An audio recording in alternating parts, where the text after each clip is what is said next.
దేశంలో జనాభా మీద ఇప్పుడు పెద్ద చర్చనే జరుగుతున్నది. దక్షిణాది రాష్ట్రాల కంటే ఉత్తరాది రాష్ట్రాలలో ఎక్కువ జనాభా పెరుగుతోంది. దీంతోని మనం బగ్గనే నష్టపోతున్నామని దక్షిణాది రాష్ట్రాల లీడర్లు లొల్లులు కూడా చేస్తూనే ఉన్నారు. అది అట్లా నడుస్తుండగానే జనాభా పెంచుకోవాలని ఇప్పటికే చాలా మాట్లాడిన చంద్రబాబు సారు ఇవాళ మళ్ళీ పరిగిట్ల మాట్లాడుకొచ్చిండోళ్ళ. ఒకప్పుడు కుటుంబ నియంత్రణ కోసం నేను పనిచేశాను. ఈరోజు మళ్ళీ పిల్లలి సంపద, పిల్లల కోసం మనం అందరం కూడా కృషి చేయాల్సిన అవసరం వచ్చిందని మీ అందరికీ తెలియజేస్తున్నా. అందుకని నేను ఇంకొక నిర్ణయం కూడా చేసుకొని నెలలో వస్తున్నా మీ దగ్గరికి.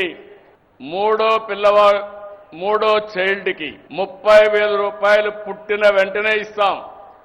4వ చైల్డ్కి 40,000 రూపాయలు ఇస్తాం. ఇన్నారు కదా, ఒకప్పుడు ఎక్కువ మంది పిల్లలు వద్దు, జనాభా నియంత్రణ పాటించుండని చెప్పిన సీఎం చంద్రబాబు సారు ఇప్పుడు మాత్రం మనసు మార్చుకున్నాడులా.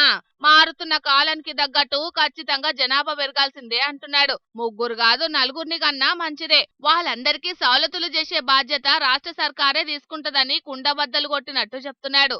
ఇప్పటి నుంచి పిల్లలు భారం అనుకోవద్దు, ఎంత ఎక్కువ మంది పిల్లలుంటే అంతే ఎక్కువ సంపద ఉన్నట్టుగా నిరూపిస్తానని కూడా చెప్పుకొచ్చిండు సీఎం చంద్రబాబు సారు. ఇక ఇప్పటి సంధి 3వ బిడ్డకు జన్మనిచ్చిన కుటుంబానికి 30,000, 4వ బిడ్డను కంటే 40,000 రూపాయలు ఇచ్చే పథకాన్ని కూడా తొందరలోనే చాలు చేస్తామని చెప్పిండు.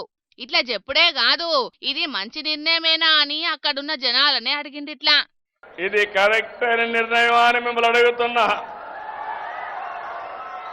మా ఆడబిడ్డలు చెప్పండి అమ్మా, మీరేమంటారు? మీరే సృష్టి కర్తలు, మీరు లేకపోతే సృష్టి లేదు.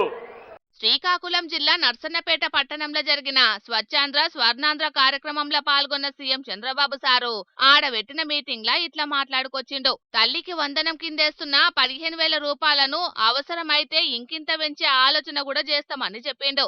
మొత్తానికైతే జనాభా పెంచడానికి చంద్రబాబు సారు గట్టి కంకణం కట్టుకున్నట్టే అనిపిస్తున్నదోల్లా.